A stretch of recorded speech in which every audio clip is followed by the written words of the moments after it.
Hello and welcome to today's talk session on Talks with E, where we facilitate intentional conversations that connect and challenge us to live authentic lives. So drop a hello and let us dive right in.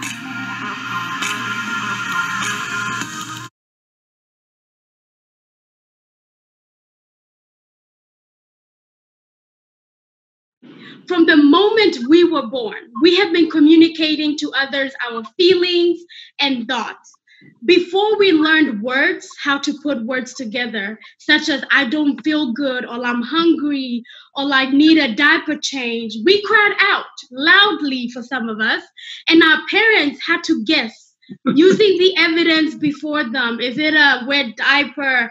When was the last time they ate? Maybe they're scared. What's happening? They have to use the evidence before them, focusing on the situation before responding with a solution, food, diaper change, or maybe they just need a burp. Now, today, we're able to put together 26 letters from the alphabet to communicate our feelings and our thoughts. It seems easy. We've been doing it all our life, talking. Yet, if we take time to really think on our relationships or past conversations, challenges do come up. John Powell says communication works for those who work at it. Communication works for those who work at it. This Gen Cover series focuses on just that, getting us to work on our communication across generations. Today, I am joined by two generations, our baby boomers and our Gen X. If you don't know, these are individuals born between 1946 and 1980. You will have to guess who is who because they all look as if they are true millennials. But they have joined us today to allow us to understand their perspective, their ideals. What is good communication? What's a pet peeve? What are some things they have handled? What are some challenges they face communicating with you, communicating with me, communicating with each other? Why do we need them at the table? Because our workplaces, our families, our churches, where you go to the gym, you find young, younger, old, oldish, older generations together. So we have to interact. So today I have three individuals with me, and I will introduce them to you so I can give them the stage. And the first person, her name is Flo. She is a Kenyan American loving and living life in Washington, D.C. metro area. So Flo, the summer for you, it's not too bad as it is in Texas. We're burning. We are literally scorching. So I hear. My sister's in Texas, and that's all she talks about. Yes. So you love and live that life in D.C., and we are so glad to have you with us today. And beside her is Dr. Sandy Kimbrough. She is a professor in the Department of Health and Human Performance at A&M Commerce. She loves working with young adults and helping them prepare for their careers in education, physical therapy, and fitness. Yes, if you want to teach, if you want to go into the health field, she is a person to plug you in. Dr. K is married and has two daughters in college. She loves to travel, read, and spend time with her Saint Bernard Walker, who will be her teaching assistant this fall for a freshman course called Must Love Dogs, which focuses on dogs that help humans and canine rescue and adoption. Wow, Sandy, I have to take that course. I mean, you're welcome to visit anytime. Yes, so if I love dogs, is that an A? Is my grade based on my love? There might be a slight curve, Okay. You really love dogs, might bump it up a little. Sure. Gotcha. Well, and from what I know, you were to be traveling to Kenya today. Yes. Right? But yes. COVID-19 happened, and alas, here we are. But we're so glad we can't replace that, but we're glad you're here with us today. Thank you. Glad to be here. Yes. And last but certainly not least, y'all, this man, if I seem biased, like I really like this guy a lot, it's because we share genetic codes. This is my father. His name is Reverend Dr. Salman Waigwa. He's the senior pastor at Rema Gospel Church here in Irving, Texas, and the department chair of religion and philosophy at Wiley College. He is married to his honey, in his dialect, Okemoderi, meaning nothing but honey, Tabitha Waigua, and together they have 3 children. Solomon and Tabitha believe that families are institutions where each member's individuality is welcomed and allowed to have their own goals, aspirations, and pursue their dreams. And I am a living testament of that individuality. So, Dad, Solomon, today I'm going to call you, please, if you will allow me. Welcome and glad to have you. Thank you. Yes. So we have 2 generations here. We have baby boomers, and I'll go ahead and tell you who's a baby boomer. He's just so my father. I know his age. So he's representing the booming generation. And so we are getting ready to dive right in. And I'll give this question to all of you, and I will start with you, Flo. What does good communication look like to you? Good communication to me is a 2-way street. I prefer, in-person communication, face-to-face communication, where possible. Although, again, I know with today's challenges and all our workloads, sometimes that's not, possible. But if at all possible, that's my preference, face-to-face. And yes, it has to be 2-way. It would be great for me to engage with someone and actually get to see their body language and get to see their reactions firsthand and express myself as well. Yeah. Okay. So in person contact, because we speak and we also do other things other than just talking. That's very good. Sandy, what does good communication look like to you? Well, I agree with what Flo said, in that it needs to be 2-way. I also just thought that the listening part of it sometimes really gets overlooked. And I know I struggle with that. And so I need to work on doing a better job of the listening. And then something that goes with listening that I think in the last year, even in the last 6 months, that I've really realized and been thinking about more is when I listen, I need to realize that my life experiences are not the same as someone else's life experiences. So I may be listening to someone and thinking, well, that's not true. That's not the way it is. And what I really need to do is listen and say, well, for them, maybe that was the way it was, but it wasn't that way for me. And that doesn't make what they're saying untrue or invalid. It means I need to listen and try to have some empathy with them and understand, where they're coming from. Right. So talk, not just listening in terms of what they're saying word-wise, but also their background, because that may inform maybe their choice in what they're saying. So understanding. Okay, thank you for that. Solomon, Dad, you. What does good communication look like to you? Yeah, I like what the ladies have said. Very, very accurate there. I think communication, just like Flo said, 2-way street. So it has to be a conversation. A good conversation has to be engaging. I think collaborative, meaning, it's participatory. The listener is participating, and I like to call it participatory listening. And for that to happen, where there is collaborative effort between the speaker and the listener, there has to be empathy. They have to understand each other in terms of or an effort to try to understand each other in terms of where they are coming from. When I speak as somebody who's coming from somewhere. And I think another thing that's overlooked, especially by people who look like me, is body language. And when I say people who look like me, I'm talking about, parents from Africa. We need to really look at the body language of the listener, the body language of the speaker.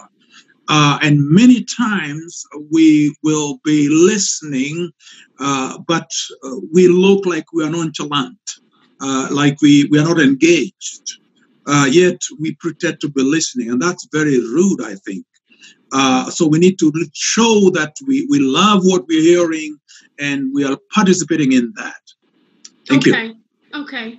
Thank you for that. So for all of us, that in person, in terms of being able to engage and feel where that person is coming from, empathy to allow you for them to come from wherever it is they're coming from, and also looking at the unspoken, which I don't know if we focus on what is said without words. So those are very good points. So we've talked about what communication is for you in regards to being engaging, being something that is participatory between individuals. So Solomon, for you, what is your preferred method then of communicating, and why is that? I think, and because here we are talking about cross generational communication. Mm-hmm. I like to think of it like when I'm, especially now, when I'm speaking to especially young people. I like to think of it like, and I have said to you, Elizabeth, it's like driving a stick, driving a standard, where as the parent, as the one that is in the know, because I have time and knowledge and I've lived longer. So I would think that I'm in the know. I think, and then of course, as an authority figure, sometimes we want to wear that hat.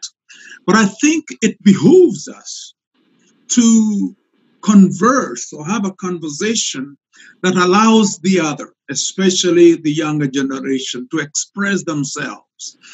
And we should not be accused of lecturing them if we are inviting their input in a conversation. And I have demanded, I don't just invite it, I demand your response. And I'm not going to talk to you the 7 sentences without you inputting 2 of those. And I don't invite it, I demand it.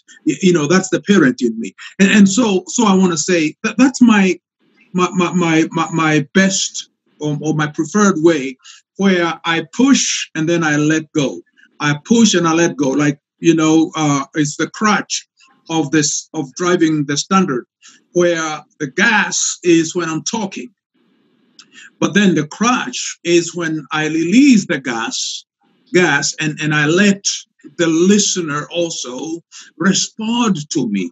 And for driving to happen in this conversation, those 2 things must be taken into account. Okay. That's a great analogy. You can tell he is definitely the philosopher. He's an ethics professor. So thank you for that analogy. Sandy, what about you? What is your preferred method of communication and why? Well, for me, it really depends on the purpose of what's going on between the parties. Mm-hmm. If it is business, if it has to do with numbers, dates, places, I want it in email. Because I want to be able to go back and refer to it and not have to remember. Yeah. And my students laugh at me when they come up to me at the end of class and tell me something, and I'll say, I'm about to teach another class in 5 minutes and I'm going to forget this. So can you do me a favor and just type what you just said in an email, and that way I will be sure that I don't forget. Right. If it's just a quick confirmation of something with a friend, going into a restaurant or what time are we meeting, then text is great. I love it. It's very convenient. Mm-hmm. And then if I really want to talk something out with someone and get their opinion on it, and just today I texted a friend of mine and said, do you have time for me to call you? I want to talk about something, because I knew we couldn't do it by text or email. And he said, sure. And that's when the conversation had to have nuance in it, which I can't do with email or text. I want to talk about, well, what should I do in this situation? Or this is the way I'm feeling. Is there legitimacy to that? And I really want to engage. Then I would like to be face-to-face, but for now, we'll take Zoom and we'll take a phone call. I much prefer even Zoom over a phone call, just because I like seeing someone's face when they're talking to me. Right. Okay. Okay. So that when we talk about conversations, it's not just getting the message across, it's also about the channel, communication channel. There is what we are doing right now here, Zoom, there's a phone call, there's a text. So as we deliver messages, it's also for us to know which depending on the purpose, what is the best way. Thank you for that. Flo, what about you?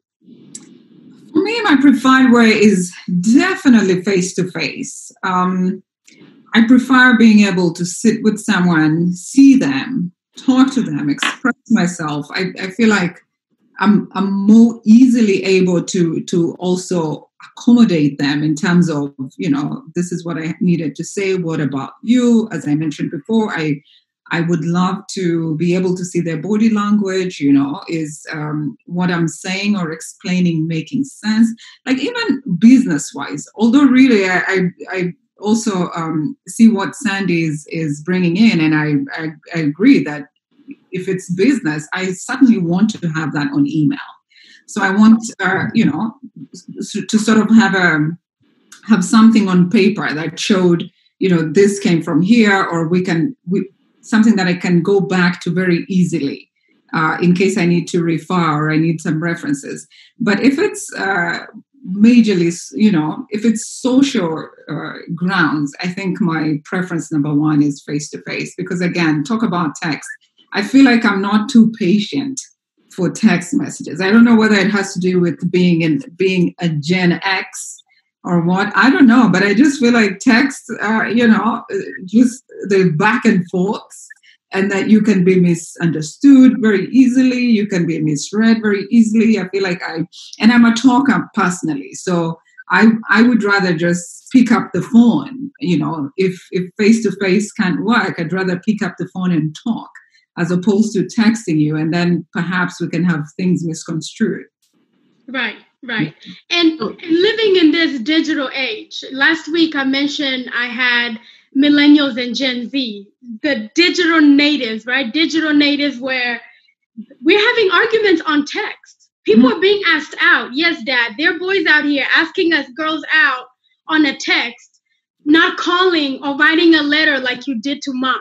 Right? So the channels have changed, and Flo, as you said, there's so much that could be lost in context. Yeah. So even as we work to build the bridges, we need to make sure the building blocks we're using are the right blocks that need to go in that channel. So that's very good. So now communication, we know what it is. It needs to be hot, honest, open, transactional. There are times it just gets on our nerves, right? So, Sandy, I'll start with you. What is your biggest pet peeve when it comes to how people communicate, whether good or bad? Sure. This was easy. I couldn't pick one. I can't pick one. One is when people are trying to convince, and in order to do that, they raise their voice and talk over the other person to try to get them to be quiet. That makes me just back away and say, you know what, it's not even worth it, because I feel intimidated. And I've learned, interestingly, in travels and just in different cultures, that like when we were in Haiti, my daughter speaks fluent Haitian Creole and I don't. And so she can listen to a conversation between two Haitians and realize that it is completely friendly. And to me, it sounds like they're about to start a fist fight. I'm like, right. Oh my goodness, they're yelling at each other. And so I realized that's something that I have to think about when I go somewhere else. Right. But in my little world, that's a pet peeve. And then another one is to the next generation down, my students, when they write an email like it's a text. Oh my goodness, that drives me crazy. Like, yo, what's up? And I can't even. I write back and I say, Bob, let me remind you that email is a professional means of communication. This is how you need to compose your emails. And that it just blows my mind. And we usually get a good laugh about it. But it gets me at the beginning of the semester, especially when that happens a lot. Yes. Email, like you're texting or tweeting. They limit it to 140 characters. You can do a little more than 140. So thank you for that. Flo, what is your biggest pet peeve when it comes to just communication? For me, it's the lack of presence. When I sense that somebody is distracted, and these days you know what the culprit is, right? I mean, these days you could be in a meeting with someone and they're looking at their phone. You could be in a deep conversation with someone and they're checking in the constant WhatsApp messages that are coming in, or their notifications are switched on. So for me, that sort of it just kicks me off. I think that's my biggest one. But it's funny, as Sandy is talking, I'm thinking of one, that I have experienced with my kids. I have 3 teenagers. And I remember a couple years back, one of them kept throwing in the word like, right, into the, like, you'd be having a conversation like this, but like comes in like 20 times.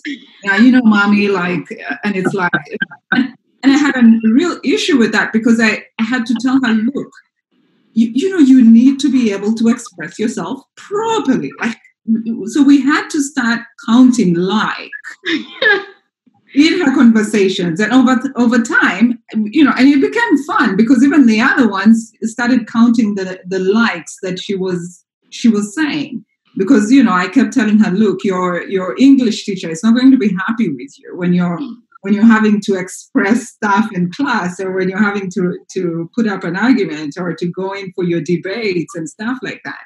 And so it is something that we had to work on, and thankfully we have managed to completely cut it out from her verbiage.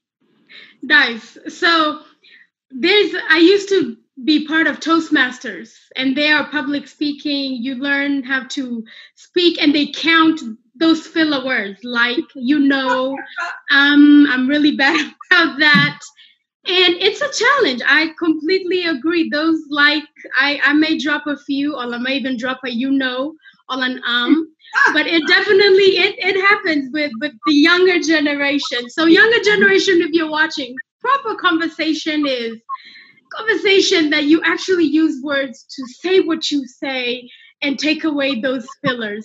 Solomon, what about you? What are some pet peeves in communication? And you are a professor and a father as well, so I'm sure you have a book.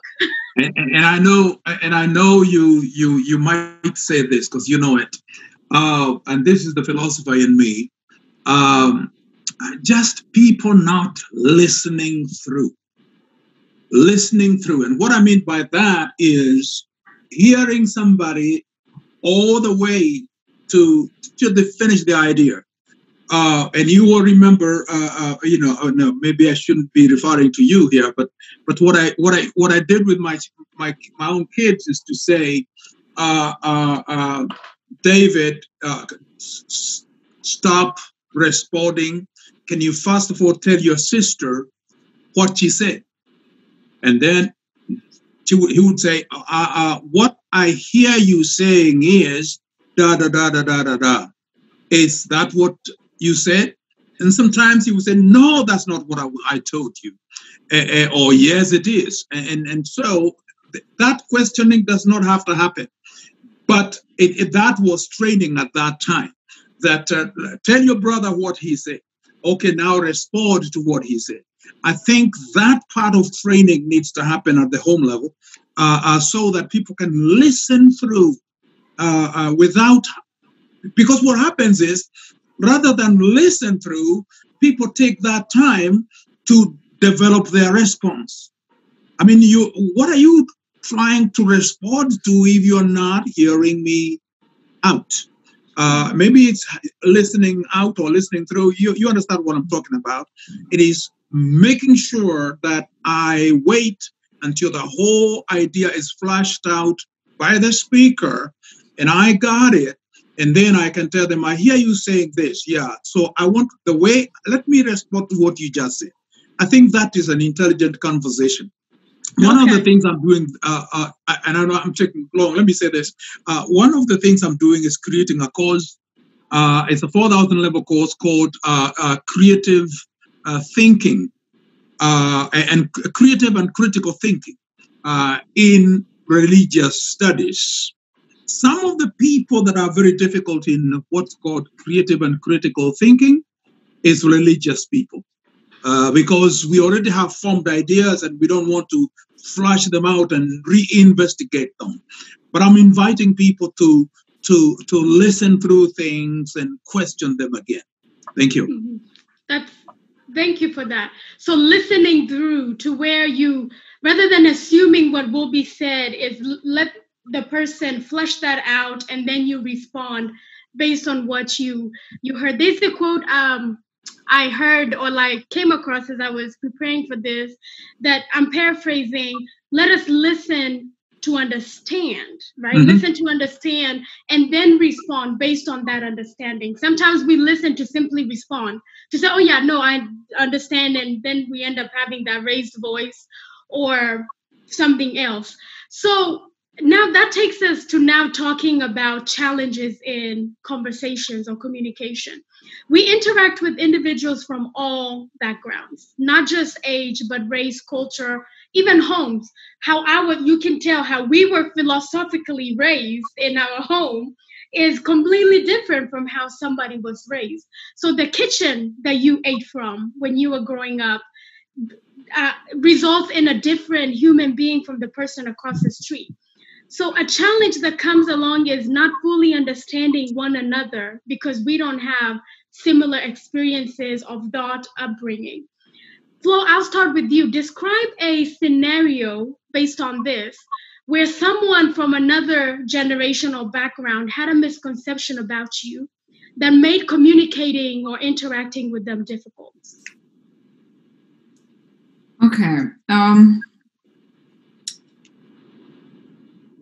I'm reminded of a situation very recently. So first of all, in my household right now, we have 3 different generations, which is a real blessing, to be honest. We have a baby boomer, which is my father.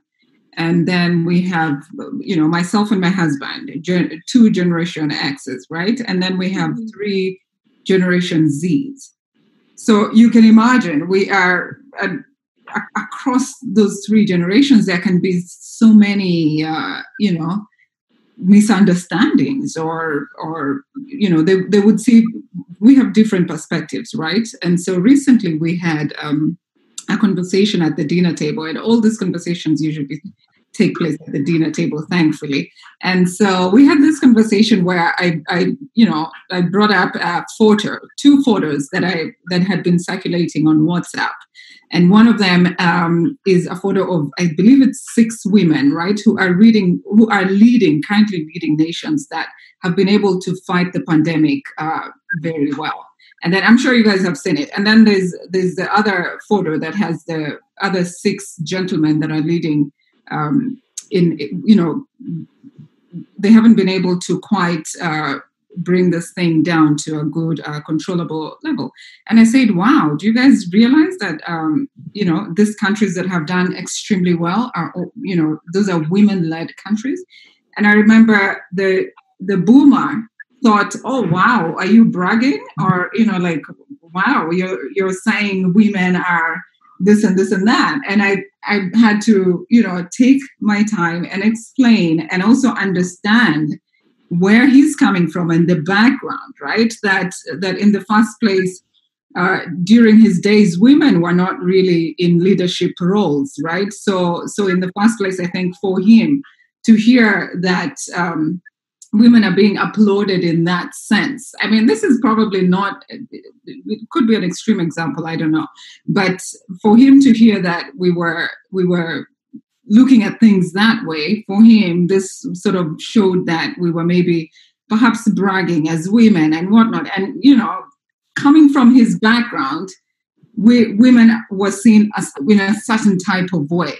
So it was very difficult to try and explain this so that the 2 generations see it the way I wanted them to see it. that actually, we could encourage women leadership in society. Because yes, the outcomes can be, and I'm not saying that it would be completely different from all men, but this is just one scenario where I personally felt, okay, I was misunderstood. That was not my point, but my point was that these women are doing a great job, and we need to applaud them for what they're doing. Right. That I'm sure that turned into a very now completely different conversation. And I like how you said that you had to stop and consider the background or the perspective that he was coming from. And I dare say sometimes we don't do that. We don't take the time to stop, pause, understand where that person is coming from. Sandy gave that analogy before we now take all that into perspective. Sandy, what about you? A scenario where somebody had a misconception that made it difficult to communicate. Yeah, I thought about this, and I had to go back about 20 years or so. I have 2 children also. They're both in college. And my husband and I, when we decided to have kids and we had kids, we decided that he was going to be a stay-at-home dad. And I was a college faculty member at the time, and it worked for us based on our personalities, our gifts, and our strengths. And financially, it worked very well. And I remember interacting with people mostly at church, I would say, who we were just meeting, especially those who were older than us. And, the typical question, I guess, when you meet a young couple is to ask the man, what do you do? Especially if there are young children in the home, and kind of make the assumption in the church we were in, which was, pretty conservative, was that I probably stayed home and to raise kids. And it was always a funny exchange, because they would turn to my husband and say, what do you do? And he would say, well, I stay home with our baby girls. And they just kind of had a blank look on their face. Like, I don't know what to do with that. And then they would turn to me and say, what do you do? And I would say, well, I'm a faculty member at Texas A&M University. And this was in College Station in the Department of Health and Kinesiology. And some people were able to roll with that and adapt. And I think my husband used to say that, especially at that time, because I was pretty young, and I was Dr. Kimbrough at a young age, like Elizabeth is. And he said he thought that I intimidated other women in my kind of same age bracket, because I was working as a professional, as a faculty member, in a relatively powerful position, and they were staying home with babies. And so it wasn't just a generational gap, it was an expectation gap. And so I really had to work on making myself relatable, or finding what it was. It wasn't making myself relatable. It was finding the right people to surround myself with that wouldn't judge us for the choices we were making. And it's been a great blessing, because it's opened the doors to lots and lots of friendships, over the years with people who we feel like got us, you know what I mean? So it's kind of a husband and wife thing. Yeah. Wow. That's you both bring up really good points, and I cannot miss those in terms of the gendered roles, the expectations, even in conversation and in the culture that Flo and I and Solomon come from. Is there is this misconception about when women should even speak. So now, let alone generations. And that I will, compile both of these for you, because you're the older and the man in this space. So you have the role of fighting for the man. But when I was preparing for this talk, I did a survey out to get some questions, and this is what has helped inform this talk. And there was a comment that I remembered as both of you were talking. And this lady, I think, was in her early 30s. And she goes, in my culture, as a woman that is over 30, that has no kids, my worth of my importance in terms of what I can bring to the table in a conversation is challenged. Simply because within the cultural idea expectations is a woman in that age should have children, and if you don't, your voice maybe does not really matter in that conversation. So the role of gender, even with these conversations, comes in here. So Dad, let me give you that question, flipping it the other way. Describe a scenario where you or someone else had a misconception about another generation, let's say the younger generation, that made that interaction difficult. And I want you to answer two questions: misconceptions generally, but now bring the gendered roles into it, in terms of how have misconceptions about women made communication for them difficult as well. Well, and you may have, okay, let me start by, Yes, you know, my own scenario. As the ladies were talking, I brought in something from the past, from my past. Now, in my past, I have been a teacher all along, and a preacher. And as a young preacher, I started a youth organization in my country, a youth movement. And I do remember at that time that the older people who are at my age, where I am now, or even younger at that time, did not believe that young people should be listened to. I mean, you don't have a voice because you're young. You're supposed to listen to old people. Maybe that's the reason why I became a different kind of parent or older person, demanding people's voices. And so I would go to speak, and I had authority. I mean, I authority in terms of I know what I'm talking about, and I want to present it with that kind of the knowing authority, and older people who knew me sought that they wanted me to speak. But there were others that resented that arrangement just because I was a young person. And I'm always reminded in the biblical text, Paul telling Timothy not to let anybody, despise them because they are young. That was my classic text. If I have something to say, I am going to say it, and my age does not count here. It is. I am a thinker. I think I have something to say, and this is what I'm saying. But that, presented some problems in my own culture at that time, 25, 40 years ago, because young people are not supposed to talk in front of older people. And then when it comes to gender, I do remember, I have been a trailblazer the whole time, especially thinking as an African. Let me give you two things that I was challenged for. One, I do remember when we had only one child, and my wife is tending the child, and it was time for lunch, and my wife is taking care of the baby.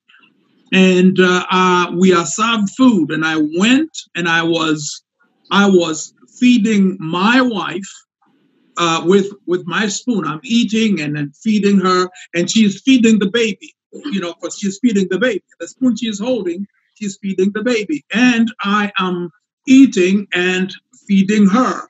And that was in 1985, and people are like, what are they saying? I remember one old man told me, he said, I give you 20 years. That kind of love you have for your wife will not be there. Oh, well, that man is still alive to this day, and I can't wait to spoon feed my wife in front of him when God gives us that opportunity. Another one that I do remember that is also generational is here I am with my daughter. We have two kids. My wife has one, and I have the other, and my first child and second child are only less than 2 years apart. So, and with Elizabeth being tiny, she needed to be carried when David also needed to be carried. And so I would carry David, okay, with a what do you call? There's a thing we used to, and I used that. And I'm going to the church, to the assembly, carrying a baby like that. And one of the pastors saw me coming like that, and my wife carrying the other baby. And he said, "Oh my God, you are cursing that baby." I was like, wait a minute, how am I cursing my own baby? You are not supposed to carry that baby like that. Okay, my wife is calling my daughter, and I'm calling the heavier, older child. What's wrong with that? No, you're not supposed to carry him like that. And we could never go through that argument. We could never resolve that, because I was saying, this is my child, and this is my wife. She has that baby. I have this baby. And we have to come to church, and here we are. Whether I sit my son on a wheelbarrow and push, or put him on my shoulder, this is my kid. We could never, in other words, that we could never resolve that. So talking about generational misconception, that's one right there. Mm-hmm. Wow. I don't think I ever told you that story, Elizabeth. No, you didn't. And I'm glad you didn't carry me in a wheelbarrow. I mean, come on now. But it's okay. I'm glad you fought for us, and you fought for mom and your wife. So let me jump to, for the sake of time, to solutions. And Dad, since you set up that, I want to actually give you the first question. You've talked about the generational misconceptions, and there are many. And I dare say that what you experienced 40 years ago of young people should not be the ones talking. If there's an older individual, that still happens, because when we ask questions for clarification, it's perceived as being disrespectful, talking back, or we're not listened to. We're not supposed to speak, have a voice. We're supposed to listen.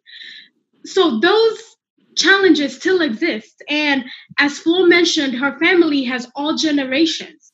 So does that mean that if nothing changes, her father will always be the one talking to the child, but never before? So how do we bridge those generation gaps to where we tackle those misconceptions? Is it possible to tackle those?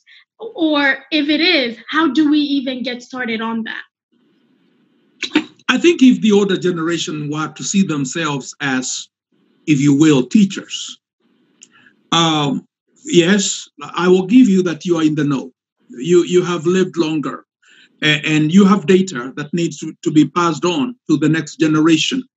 And it is your responsibility to pass it on. You know, I am big on legacy and inheritance, where, you know, we are the older people, and we're supposed to pass what we have to the younger people.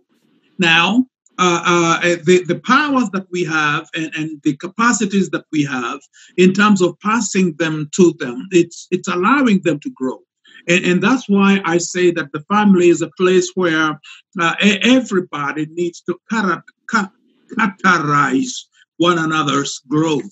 In other words, I can be a better dad by my children helping me to be. So it's commutative. It's a two-way traffic. And I think if we parents could think of our responsibility, or the older generation, not just parents, think of yourself as a teacher, then you will demand that the student, the younger person, respond in a way so that you can know whether they have understood what you're talking about. You want to give them time to express themselves. And you know, self-expression was limited in our culture cross-generationally.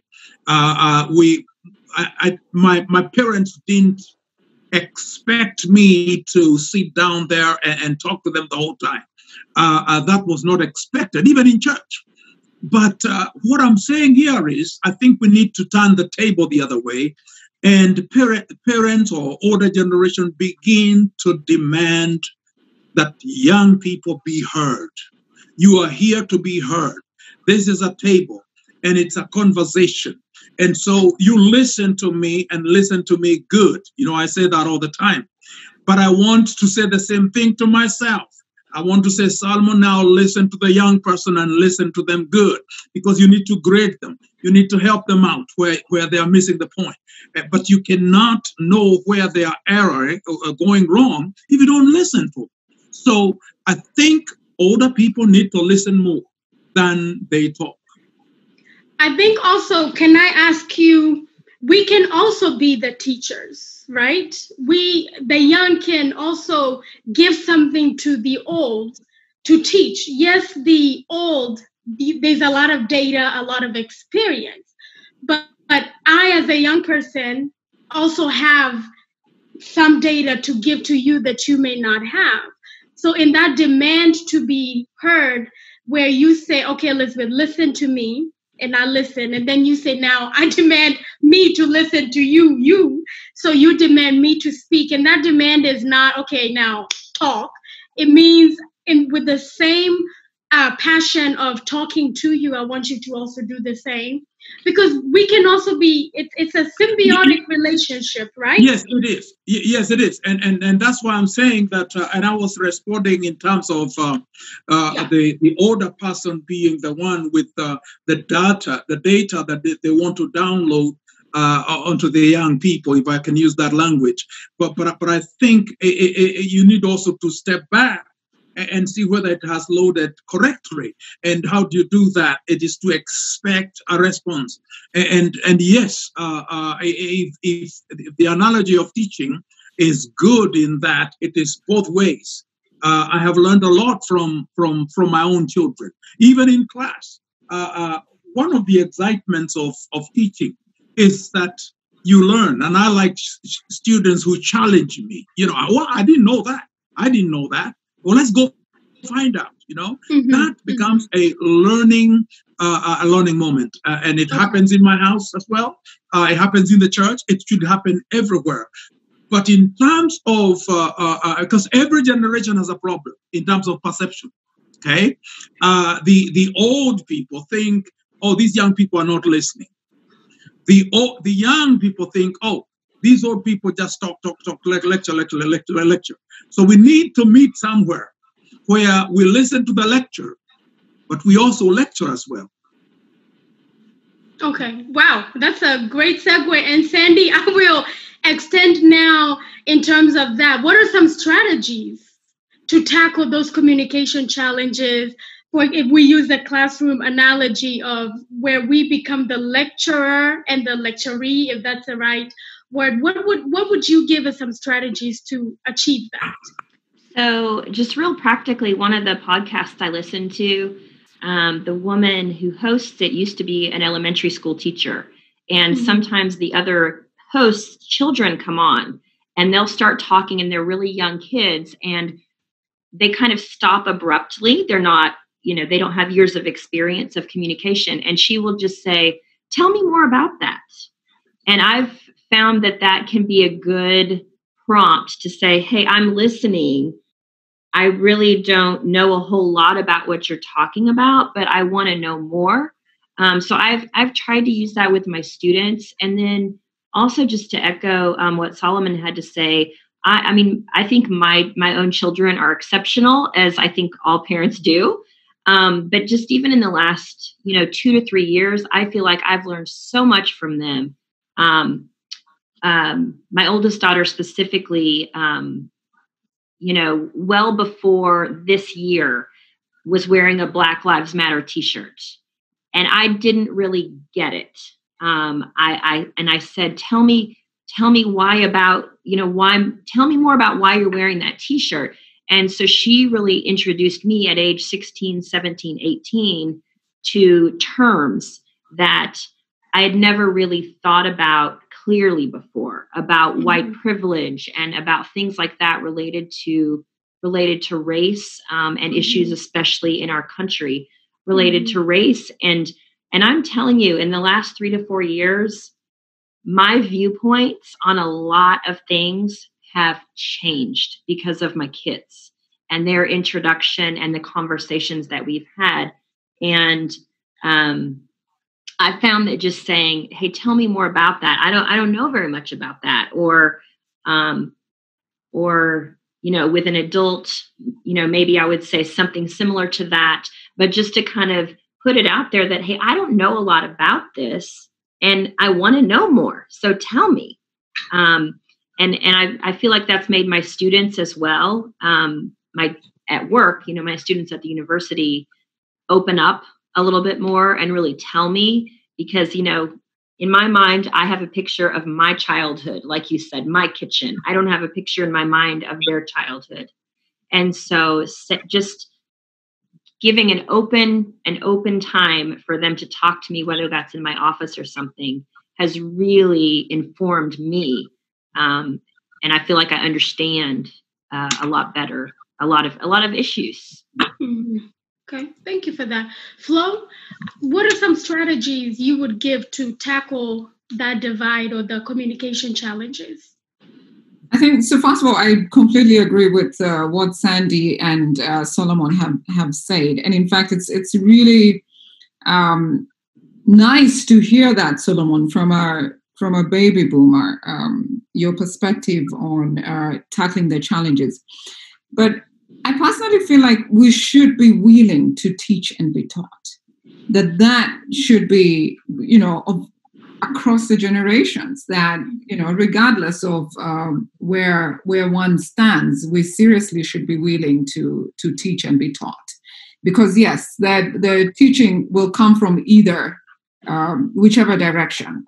And that with that, we have to acknowledge the differences. We have to acknowledge and be receptive, be open, be accepting of the differences between the generations and the differences that we bring to the table as different generations, and truly revel in them.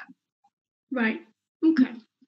I like somehow we got stuck in the classroom setting. I think it's because most of us, all of us, are teachers in one way or another.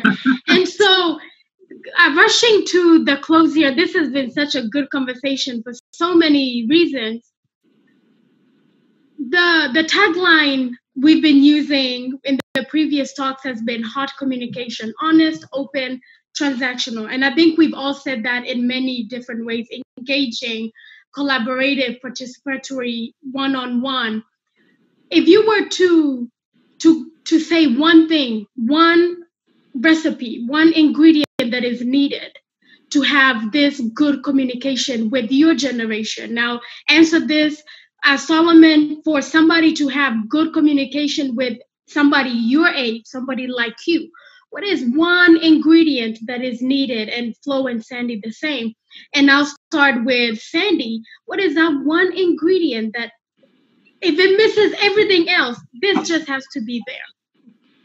That's a really hard question. I know. Yeah, and honestly, I don't feel like I can speak for my generation. So I'm just going to speak for myself. Yes. Knowing when I was born and my background, and I would say, try to find out where the other person is coming from. Don't make assumptions about where they're coming from, but actually take the time to find out why they have the perspective they do that's relevant to the conversation you're having. Okay, thank you, Flo. One ingredient. I would say assertive communication. Let's be more assertive. Let's express both positive and negative ideas and feelings in an open and direct way. And I have a feeling that, people in my generation kind of do that. Sandy, do you agree? I feel like, you get to this age where you're like, you know what? I'm just going to say what I feel about the situation. I feel like it liberates me. Okay. You know, I would rather take some time to express or explain myself than walk away not feeling like I didn't really give you the whole piece, the whole slice of the cake that I was supposed to give you. Okay. You know? So for me, I feel like we need to be honest and direct. Right. Honest and direct. Authentic. Yeah. Right? Authentic. Very good. Thank you for that. Solomon, main ingredient. What is that one thing that just needs to be there? You're talking about from my generation. For you, yeah, from you in terms, for somebody to have good communication with you, what is that one ingredient that is needed? That they need to have, or I need, because I was thinking about me and them. Or you're talking Either about or. what I want them to have? Yes. Well, I think I like to be hard. I like to be hard. And everybody does.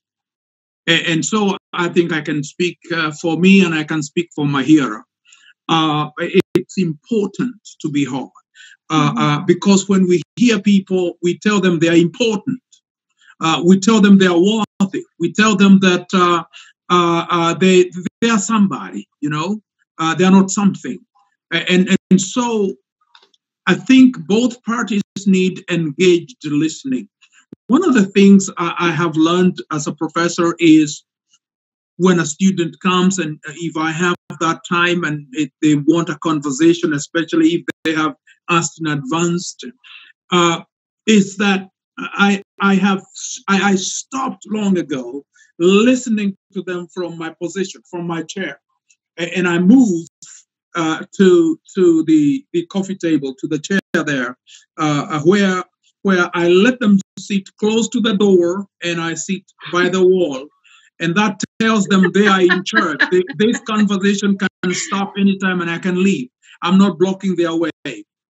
And me leaving my desk is to tell them that, look, you're important. I stopped what I was doing. I'm away from my phone and I'm all yours and I'm all yours.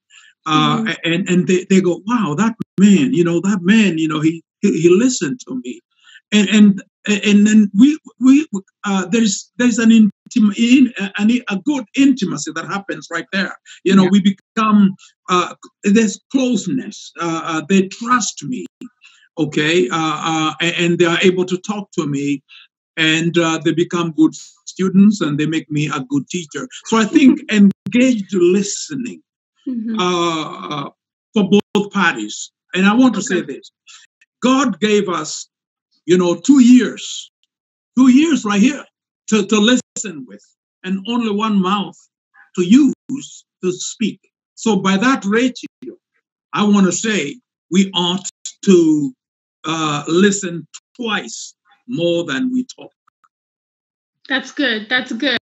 So no assumptions, working to understand and being acknowledged and heard, to where somebody takes the time to be present. I think, Flo, you mentioned this from the get-go.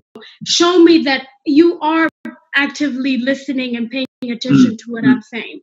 So in closing, and this is the last question for all of us, in 30 seconds, if this was the last thing they heard or the only thing they heard you say, what is the main message you would like the audience to take away from today's session? Those last 15 seconds, sometimes on YouTube, people can scroll all the way and maybe it just lands dab on you. You have 15 seconds. What is the main takeaway from today's message? And Sandy, I'll start with you. I think listen to voices that are different than yours. That's it. Wow, that's good. Flo? I would say listen to others without judging or blaming. Okay. Solomon? I want to say that everyone, and I mean everyone, irrespective of their generation, deserves to be heard. So hear them and hear them all the way. Thank you. All the way, all the way. This has been a fabulous conversation, and we could be just bring out the scones, bring out the teacups, but you know, we just don't have the liberty to do that. But so as I close with the remarks, I want to say thank you to each of you, the panelists, one, for engaging and having good, hot communication, honest, open, transactional. This was a great conversation. And to you, our listener, from wherever you're listening in from, I hope you are also able to engage with us and you took away something from this. And thank you for informing this conversation through the Google form, giving feedback, letting us know what is important to you. And Tony Robbins, I will close with this, and I closed with this last week as well. To effectively communicate, we must realize that we are all different in the way we perceive the world and use this understanding as a guide to our communication with others. We are all different. We cry differently, but our mothers from the get-go learned which voice because they took the time to listen and to understand to the intonations or just the melody of that cry. So even us, as Solomon says, we have 2 ears and 1 mouth. Let us listen effectively. Whoever you are conversing in, whether the conversation is on racial injustice, as Sandy said, she has learned something from her daughters because she took the time to ask, tell me more about that. And she listened to the end. And because of that listening to the end, she got new data and information. Flo was able to do the same thing with her father. Solomon is able to do that in the classroom setting. So today I challenge all of us to maybe conceptualize our communication as if we're in a classroom, where the role of a teacher and a student is for all of us. There may be times where you are the teacher and you are the student, but regardless of the role that you play, you not only have to listen to the end, you have to acknowledge, you have to be present, take away distractions. And lastly, choose the right platforms. If it is a quick update, it's okay to text, but if it is a conversation that can be easily misunderstood, call, face-to-face Zoom. Gentlemen, do not ask that girl out via text. You better call, FaceTime, something. Young ladies, do not allow yourself to be texted for a date or for marriage. We are not about that life. And our parents, allow your children to teach you and to talk with you. And parents, allow you to be expressive to your children. Share with them your past experiences. Don't hold anything back because you are helping inform a legacy and helping them prepare for their tomorrow. What a conversation, and thank you for making it happen. Now, before you go, drop a hello, leave some feedback, or let me know what topic you would like to engage with next. Also, be sure to subscribe so you are among the first to know when these talk sessions drop. And let us also connect on my other Talks with E platforms. I am everywhere, my friend. So, until then, remember to own your walk on these streets and appreciate those beside you working to do the same.